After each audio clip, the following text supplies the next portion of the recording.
We are here today in mourning. We're down one. We lost arch patriot Scott Adams yesterday.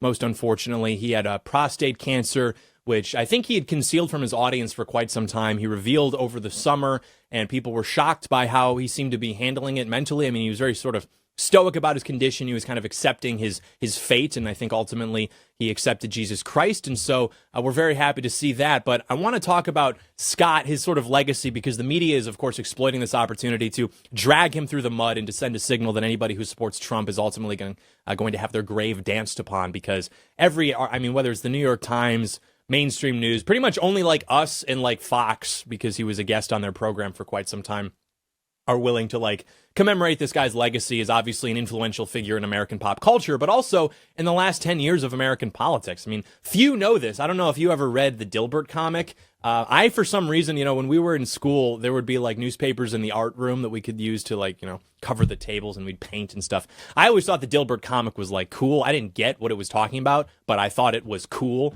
The death of the artist, so to speak. So anyway, I was always kind of like familiar with, this dude. And then in 2015, 2016, all of a sudden, Fox News is having this Dilbert guy on to discuss why he's throwing his weight behind Trump and why he's sacrificing more or less his professional reputation. I mean, at this point in his career, he's going to seminars, he's collecting $50,000, $100,000 speaking fees to discuss his sort of philosophy, his tools of persuasion. He's written books at this point, which you should go read if you haven't already. I mean, I don't know what other than listening to my podcast on the internet, the only other epistemic virtue, I guess, would be reading the Patriot canon, your Art of the Deals, your Time to Get Toughs, your Loser Think, your Scott Adams canon. That's going to be very important for you in navigating the world. You got to do the homework. But in any case, this was one of the first major public figures. I mean, major, I don't know if you would say, but public figure nonetheless, who had some real skin in the game, who decided to more or less sacrifice that to throw his weight behind what he believed to be like an ascendant, good, sort of revolutionary political cause, actually. And so as a result, he was, of course, slowly over time losing some of these opportunities. His lifestyle was maybe decreasing in material quality, but he continued along that vector because he believed in it. He was not going to be told to bow down to the anti-patriot cause. And ultimately, this culminated in 2023 when he had a little bit of a patriot go-off moment. Who among us, right? And then he got his comic strip canceled. I mean, it was syndicated now, then it was canceled, and he was going through a little bit of a tough time there. But he kept going. He kept making content. He kept doing his podcast, and I think he actually was making content until literally his deathbed. I mean, a true poster, right? And I didn't agree with everything he ever said. I mean, I honestly, I wasn't tuning into the podcast. Very often I would see clips and I would see his tweets, and, in 10 years, occasionally you're going to step on a landmine or two. I know that people didn't like his take on the vaccine.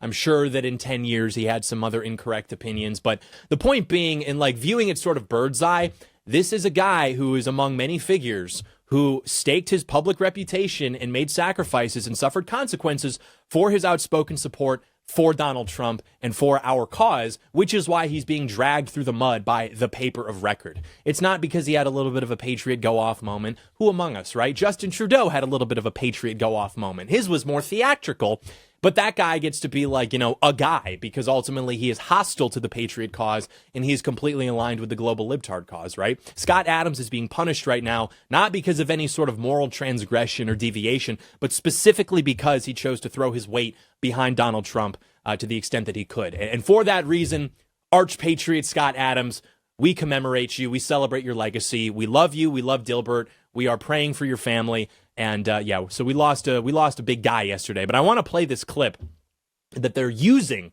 to go after our patriots and say that this guy's the worst thing ever. Typically, when they play this clip, they play 20 seconds. We'll do you one better on the John Doyle Show. We're going to play the entire 2-minute clip, or at least until I feel like he's more or less made his point, and then I'm going to jump in and I'm going to back him up and I'm going to make more points, and then we're all going to have a good time. So do stay tuned and watch this. Go get him, Scott.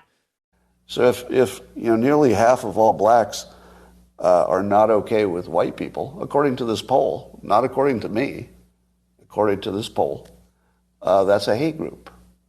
That's a hate group. And I don't want to have anything to do with them. And I would say, based on the current way things are going, the best advice I would give to white people is to get the hell away from black people. Just get the fuck away. Wherever you have to go, just get away. Because there's no fixing this. this can't be fixed. Right? This can't be fixed. You just have to escape. So that's what I did. I went to a neighborhood where, I have a very low black population, because unfortunately, there's a high correlation between the density.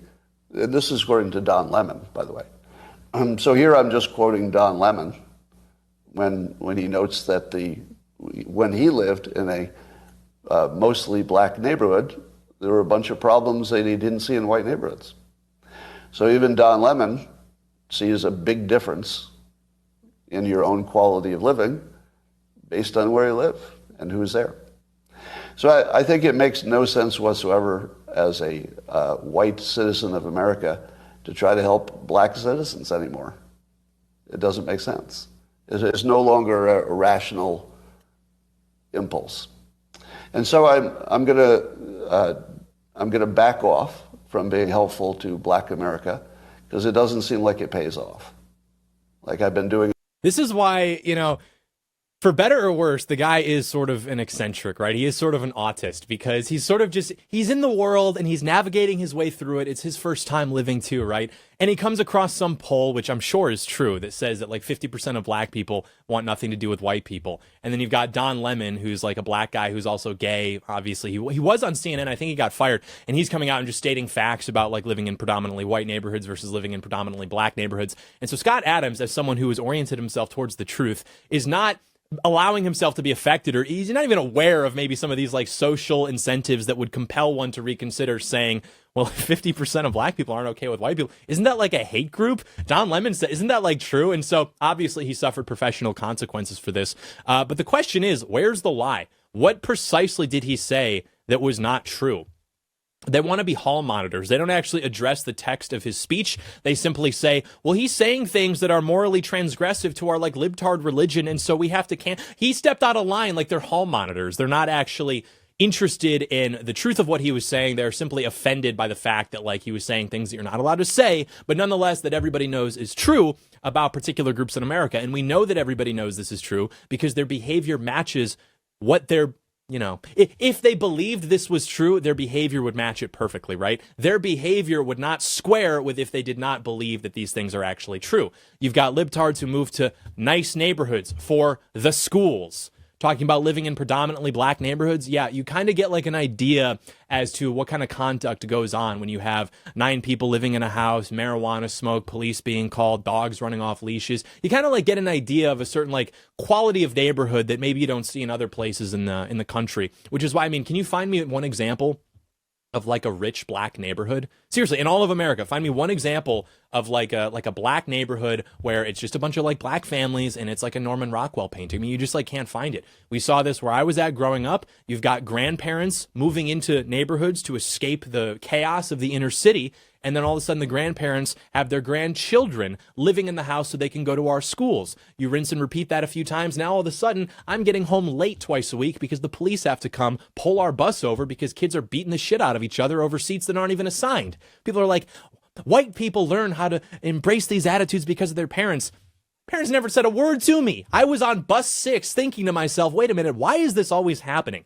Why is this always happening with these particular kids? Why are they making shurikens out of Mountain Dew cans and trying to throw them at me? This is just like not normal behavior. I simply am asking questions. And so for Scott to come out and say this, it was obviously like true. He was obviously suffering professional consequences for it. Thankfully, the movement was able to like more or less absorb him. But we know that that's true. We know what black attitudes towards white Americans are. We know that, just judging by more polling, because again, I'm a guy oriented towards truth, black Americans report themselves to be in the highest esteem, white Americans to be in the lowest esteem. We have spent, $4 trillion since the 1960s trying to help out black Americans. How are we repaid for this? We are vilified throughout the entire media. We are murdered like 30 times a month, probably even more. The black on white murder rate versus the inverse is like 10 times higher.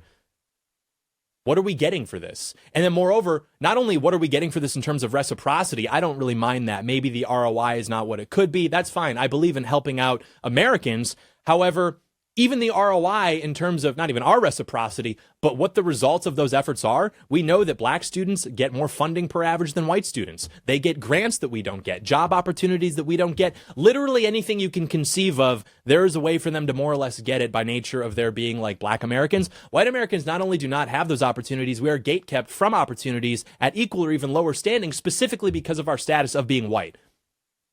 What are we getting out of it? What's the point? Not only are we being vilified and punished, but even our efforts to take money away from our families and just throw them at lower classes in America are not working. So what's the point? I don't know. Let's have a conversation about it. Let's reject loser think and have a conversation about it and actually solve these problems. So yeah, Scott Adams was right. He's vindicated. His spirits will be content knowing so. And I would say that you should engage with his body of work and take away 2 lessons, being 1, reject loser think, and 2, feel completely liberated to disassociate from bad people who wish you harm, people who are generally, not patriots, right? If everybody internalized those 2 lessons, we would win like tomorrow.